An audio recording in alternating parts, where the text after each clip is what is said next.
Hello and welcome everyone back to another Super Rugby Podcast. And if you've been here since number one, you deserve a gold star because those were absolutely garbage. But you're here with your host, Damien and Toby Harris. Now, we always do a run through of this, Toby, to get the sound checks right. And you said, what? I did say that this was the worst intro I've ever heard from you. And what was my response? I don't know, I can't remember. I think it was, no. It's the worst one was when you did it, mate. Oh, your village. Hey, that's not very nice. I've got a disclaimer to make. Actually, I'm away today and you're away on Monday. So we're recording this before all the games have been finished. 3 games have taken place, which we will very, very briefly talk about. But today's going to be a little bit of a special. We're going to go into a little bit more detail about world ranking, club rankings. The quiz is back, Tobes. The quiz is back. I'm bloody good at the quiz, eh? No. And we're going to preview games as well as our listeners' questions, which we're going to move on to right now, Tobes. So you want to take us away for the first one? So the first one is from a bloke in Pretoria. And he's saying, "Hi guys, don't you think one of the main reasons South African teams struggle against New Zealand teams is because they try to play like New Zealand teams? The times New Zealand teams have gotten beaten are mostly because South African teams took the points on offer rather than go for the try. The Bulls have been more successful this season is because they took the points when they were on offer. Don't each country have different strengths and should rather focus on them rather than to play like the New Zealand teams?" Who's that one from, mate? Mate, why'd you say that? Because why have you done that to me? There's the reason why I didn't want to read that one. Do you want to spell it out to him? No. Okay, well, let's just say it's from someone from Pretoria. I said that at the start. You had to call me out, didn't you? Of course I had to call you out. That is my job, and your job is to do the same to me. We'll have a full disclaimer, put all this on our Twitter. We can't pronounce your name. I'm really, really sorry. The answer is yes. It's not that easy. And I'll tell you the reason why it's not that easy, because in past years, the South Africans did do that. They basically played a real grinding type game where they would kick for field position, kick their points, or go for the corner and maul you over. Maul over, yeah. And the big change this year has been how they have refereed the rolling maul, which has led to far more rolling mauls being held up. Yeah. So those South African sides are having to come up with different ways of trying to win games. And they haven't really got there yet, have they? Not yet. I do think the referees have actually relaxed on some of those rules about rolling mauls, and they're stopping players from what they call swimming rounds now. But for the first 5 or 6 games, literally, harsh, weren't they? Yeah, I mean, if you had a rolling maul, it got held up. Yeah. And that killed the South African teams in the first 5 to 6 rounds. Whether or not the teams have come up with solutions to that, or whether the referees, and I think it is the case, the referees have just loosened up a little bit. So they can still do it, and we've seen it when they've been really successful. They've got a lead. And when they get a little lead, then they follow it on, don't they? Then they follow on with kicks and kicks and kicks. The problem is with the South African side, especially teams like the Bulls, the Lions have got a little bit more about their game. Yeah. But the Bulls and the Stormers, they will struggle to score tries from distance against really good opposition. So therefore, because of that, they have often not got points early on. The New Zealand teams especially, or the Australian teams, have got early tries, and then they're chasing the game, and then because they're having to chase the game, they're then doing things they don't really like to do. Like we saw, I think it was the Stormers, or might be the Lions 8, who just can't pass. No. So we're asking, that's right. We're asking players who are very, very good around the rucks and mauls. But you also wonder how those sorts of players have got into their positions with the lack of skill. You know, passing. Yeah, but do you know what? I mean, South Africa is a country of sun, isn't it? It's a country of good weather in general. So why on earth have they kind of grown up not throwing the ball around? Yeah. I can understand that in England, can't you, where the weather is absolutely atrocious. Weather. Let's not get into that sort of weather. But, you think New Zealand, you think Australia, you think South Africa, you think Argentina, you think Japan, you think all good weather, all good ground conditions. So surely you've played running rugby since you were wee. But they don't. It doesn't look like that was the case. No, that's what I mean. It was just... So the answer is yes, they should play their way. I think now they're going to go back to that because the rolling mauls have been almost sorted. And now it'll work again. Yeah. It'll work again. So yes is the answer. They should play their way, but it didn't work for a start of the season. And we'll probably see the results go more and more and more into that South African favour. Okay, so this one's from Al. And Al is a New Zealand American currently living in California. God, get me there, eh? Oh, yes, get my Speedos on by the beach. Mate, if I went by the beach by my Speedos, I think everyone would leave. Anyway. Here. Last July, they held the World Series Sevens tournaments in San Francisco. And it was great to see people genuinely excited and take interest in a sport that normally takes a back burner to other sports in the US. I'm keen to know how you think we can transition the excitement of the 3-day world tournaments to support all year round rugby, not just on the world stage, but clubs, smaller leagues, or even a handful of Super Rugby styled sort of competitions, which they actually have started out over there this year. What are the certain steps that need to be taken? Is it even possible with so much focus on other professional sports? The World Series tournament. Sevens, mate. World Sevens tournament. Yeah. Did I not say that? No, sorry, mate. Sorry. Well, first up, the Americans are amazing at sevens. Yeah, I know. And that's why they get so much support. I actually...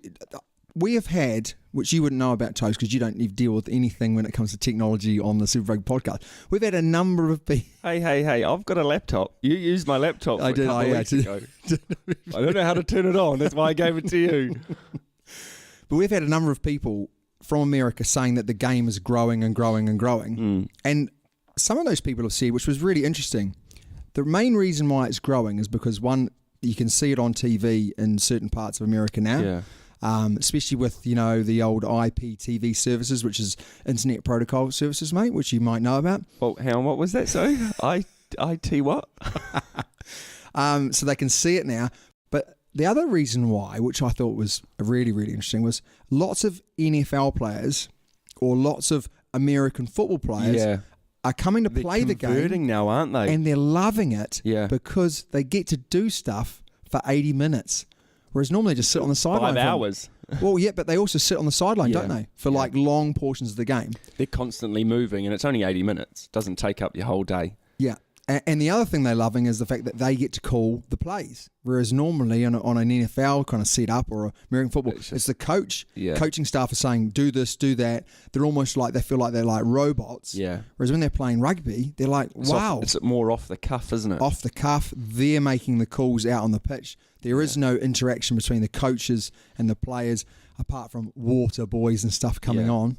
So I think they're doing a lot of things right already. What do you think they need to do more to get it really going, Tobes? Well, for a start, they've got that league now, don't they? They've got their professional league. They've got their professional league. I just think they need to get in a few Australian, South Africans just to bump up the skill level. Not saying Americans aren't skillful, but they haven't played the game as long or they haven't been brought up with it from, as we were saying, we little whippersnappers, exactly. Advertising. But America are very good at advertising, aren't they? Let's be honest. Very, very good. Yeah. Americans are very good at supporting stuff as well. So they're a bit like England. They're a country that supports. Well, so if they get a state by state by state, especially if it's constantly or consistently on television, then people are going to watch it. People are going to slowly be like, oh, rugby, what's this? It's a new sport, isn't it? And everyone likes to watch stuff that you're good at. Yeah. So, getting people to watch the sevens is what's happening at the moment. You know, some of those guys are becoming well known in America. Yeah. So they're doing lots of things right. What I would say is you need exactly what Toby said. You need to make it consistent, accessible consistently. Bastro from he's coming over to play in the American League, and they're actually starting to say maybe Brian Habana is coming out of retirement to get a big paycheck in America. See, there you go. And that's what the sport actually needs. They need a couple of superstars or ex-superstars so the Americans are like, oh, there's someone really good playing. I don't know him, but why is he so good? And we've got a French international, we've got a New Zealand international. Yeah. And that is the... We've got a Damien Warren. Are you going over it? I heard, hey, you heard it here first, people. Mate, the only way... He could be making... The only way I'm going over there is you're paid for my ticket, mate. So I think they're doing lots of things right. I think it's a matter of time. There's a lot of money. There's a lot of support. Yeah. I think that people will get behind their team. And once they're behind their team, they're fanatical about sports in America. It's almost a religion, isn't it? Yeah, absolutely. So lots of things well. Mate, it's another voice question. This is good, Consistent. As we were saying earlier about... In America, it's consistent. It's consistent. Getting a voice message. We're in your homes consistently. Anyway, that was Village. Are you going to go for the magic button number 3? Is it number 3? Yeah, let me just turn up the sound so we can hear the question. Okay. What if I push number 1? We'll have the intro again. Oh, okay. I'll push number 3. What's on number 2? I don't know. Hi guys, my name is Ryan and I go to Loughborough University. Just want to say that I love the podcasts. So my question's related to one of the previous questions where you looked at if a Super Rugby team would beat another team whether they entered in sevens. But my question was to do with, would a 15, so the best Super Rugby player, be able to beat the Lions? And if so, how much do you think they'll beat them by? Do you think it'd be close or not? Thanks. Well, for those that don't know what the Lions are, British Lions are a collection that's actually the British and Irish Lions. You wouldn't want to hack off those Irish people. Scotland, Wales. That was poor, That was poor, man. That was real poor. England. Yeah. Ireland. Have I missed anyone? Mate, you've said Ireland twice. Have I said Ireland twice? Well, that's how good they are. I'll start again. So we've got England, Wales, Scotland and Ireland. So 4 nations bought into the Lions every 4 years. And they go on tour. So they've just recently been to New Zealand. Let's not talk about that. Yeah, let's not talk about that. They drew it. Yes. But you need to go watch the 3rd test and tell me whether or not they deserve to draw. Watch the 2nd test and see. Watch all of them. Yeah, watch all of them. It's a great trilogy of. Just say it as a movie. A mix of emotions, to be fair. So, what Ryan's question is asking is, if we got New Zealand, Australia, and South Africa together, best players, would they beat the Lions? Yes. Yes, I think they would. Now, my reasons for it is this: the problem with the Lions is that they don't like each other. No. So, they don't really get along, do they? You've got, the Scots who had, I think, one player in the squad. I don't know why. Finn Russell should have been there. Shout out, Finn. My boy Finn. my boy Finn. He should have been there, easy. Yeah. But they don't like the English. The Welsh don't like the English. No. There's a bit of a constant theme. The Irish don't like the English. No. What is the common theme, mate? Is it England? God, no one likes the English. I like the English. No, yes. My wife's English. Ooh, that's awkward. So for me, the New Zealanders, the Australians, everyone thinks that we don't like each other. Yeah. And there is an element to that. But it's just... I think it's just on the field, isn't it? It's just on the field, yeah. And the thing is that after a game, you see the handshakes and everyone's talking with each other, aren't they? Yeah, so that wouldn't be an issue, which is it's a big issue for them. And they always say that. You can go and look at stuff online on YouTube. They always say it's an issue that they've got to deal with. There's always an issue with coaches being selected and everyone gets out of whack and, it's like they don't want to tell each other their secrets about coaching. So there wouldn't be those issues. They would need to do the same thing. Who, would they'd be playing the Lions? So they'd have to go on tour. Yeah. They'd have to have a build-up. But I can't see any reason why they wouldn't beat the Lions. What I would say is it wouldn't be an easy game. I don't think they'd win by much. No. I think they might, though. That's the thing. If the Lions came to a sunny spot. Yeah, that's very true. Sunny spot. Yeah. Let's just say California. Yes. Oh, That'd be good, wouldn't it? Good for the Man. World Game. Whoa. good for the World Game. Hey, we might even go and watch.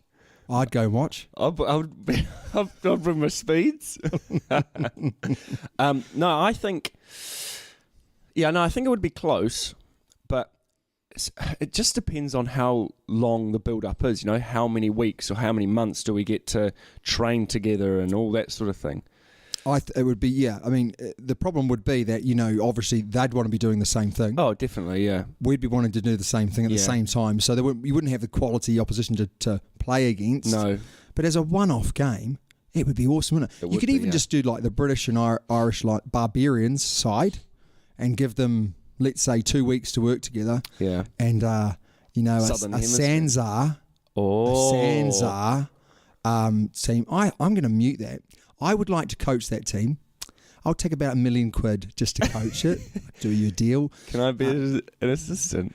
No. Okay. Yes, of course. I'll be a reporter, mate. You could be the technical advisor. So, Damo, how do you think the game's going to go? We're going to smash it. So my answer is yes, but I think it would be an incredibly close game.